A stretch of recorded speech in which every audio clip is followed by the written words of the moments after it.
Good morning guys. So, grabe, dito tayo ngayon sa Dow Elevate office and kasama natin ang isa sa mga OFW from Qatar na ngayon nag-check-in ng magkano yan?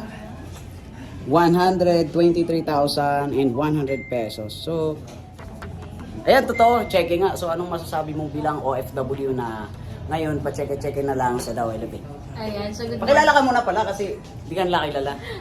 Ayan, so I'm Elise Lacerda. So, dating OFW lang sa Qatar. Ayan, 4 years ako doon. So, grabe, walang naipon.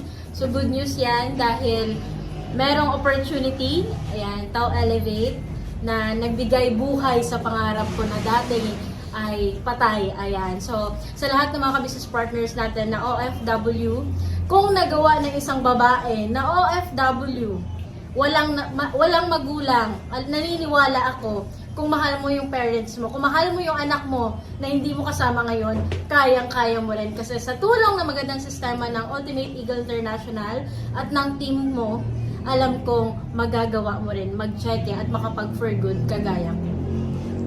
Ayun, dapat magbigay ka ng tips. Ayan, tips. Pag walang tips, hindi ko to i-upload. tips sa lahat na OFW and marketers, mga leaders out there. Seryosohin mo yung negosyo kasi nasa tamang sistema ka, nasa tamang company ka, nasa tamang uplines ka, mentors ka na nag-guide sa'yo.